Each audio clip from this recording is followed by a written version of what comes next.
So this is a 2-colour stitched Solomon's Dragon bracelet. It's also part of the Tie It Like Ted challenge that I'm doing on my YouTube channel.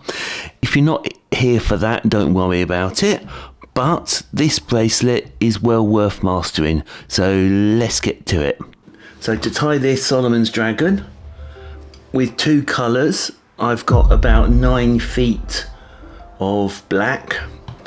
I've got 2 cords, and these are both about 3 feet long. So yes, I'd rather have too many cords than too little. At the bottom I've done a slingstone hitch. If you don't know how to do that, I'll leave a link up there, a card. And then what I've done, I've gone down through the top buckle like that, okay?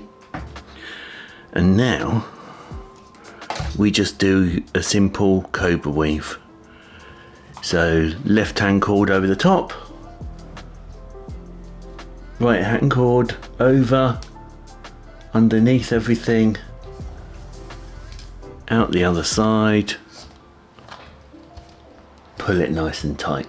Right, so I'm going to get the purple cord and I'm going to poke it down through the middle like that, and I'm going to leave 3 or 4 inches of a tail underneath. Okay, now here's the important bit which other people don't tell you, and it does get a little bit confusing. So my first bit of cobra weave came out of that side, so this is the lead cord, this is the following cord, this one goes always on top of the bracelet, and this cord always goes underneath. Okay, so this cord goes over the top like that, which means this purple cord goes in the opposite direction.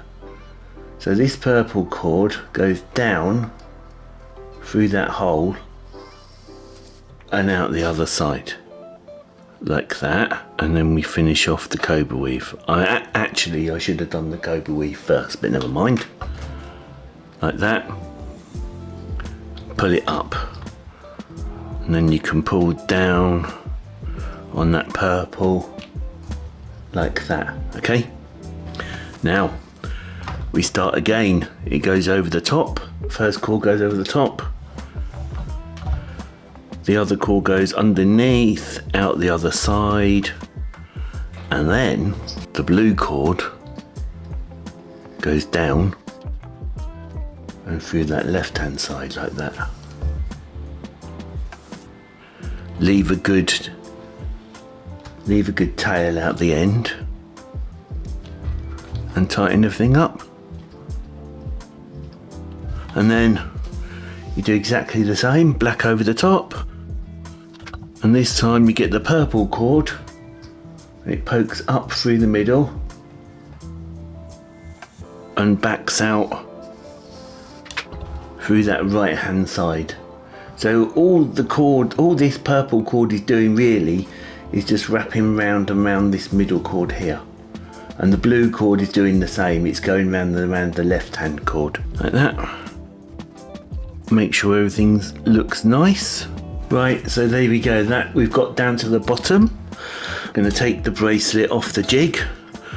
Oh, and by the way, you can get this Speedy Jig Plus from Amazon. It's really good. I'll leave the link in the description down below. Right, so what I'm going to do, I've never done this before. This is the first time for me. I'm going to get this purple cord here. I've attached a fid, and I'm going to tuck it underneath this blue bit here. I don't know if this is the right way of doing it. I'm just going with the flow at the minute. And this blue one, I'm going to do the same if I can. I'm just going to poke this blue one under here. If you think you've got a better way of doing it, let me know in the comments. but that's what I've got. And now what I'm going to do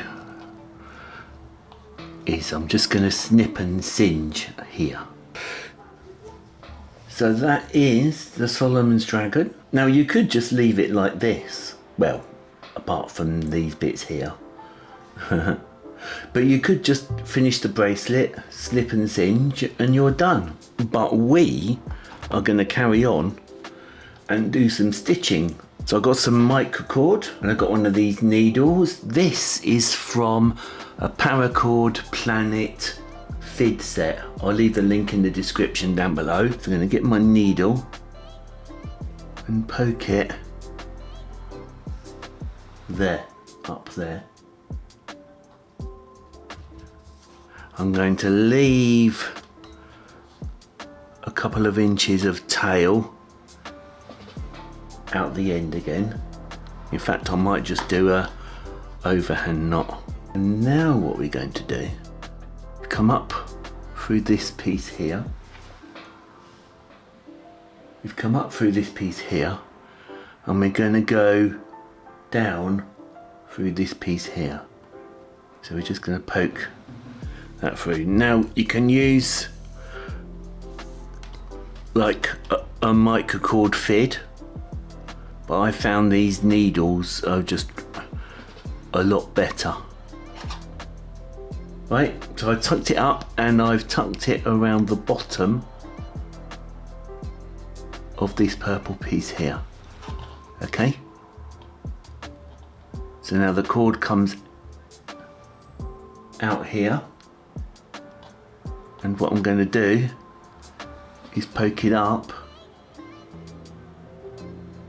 through this cross piece here, and we're going to do exactly the same. We're just going to we're just going to stick to the bottom at the moment. So I'm going to make sure that this white cord goes underneath here. So basically on this pass we're going to go under here, we're going to do the bottom of this one, all the way down. So I've come up the side here, and now I'm going to go down through this piece here. It's really warm today. And what you can do is tuck it in like that, and if the cord doesn't, you want, that's it, like that, you want the cord to come and sit nicely where the blue is. Right, so I've got to the end of the stitching, and in the end I decided to, it's probably easier just to snip and singe all the ends off to make it a little bit easier to get through. So I've got down to this piece here, and I'm going to poke it up through there, go down through this cross piece. Now I had 4 feet of microcord, and I'm not too sure whether I'm going to get to the end or not, so we'll see. So what I've done, can you see? I've singed that bit there, and now if I'm clever, well, I'm just going to try and wrap it round that piece of that singed bit there. I made a bit of a mess up. Never mind. Right, I'll see you at the other end. Hopefully I've got enough microcord. Right, so there you go. That is a stitched 2-colour Solomon's Dragon bracelet. It's not the best, and in fact I made a right pig's ear at the end. I ran out of cord. So for microcord, I think I said 4 feet. Definitely use at least 5 feet of microcord, so you'll be all right. But yeah, there you go. That is a 2-colour stitched Solomon's Dragon bracelet. Now if you're here for the competition, don't forget to subscribe. Post your finished Solomon Dragons on the community post on my page, on my YouTube channel, and I'll see you in the next one.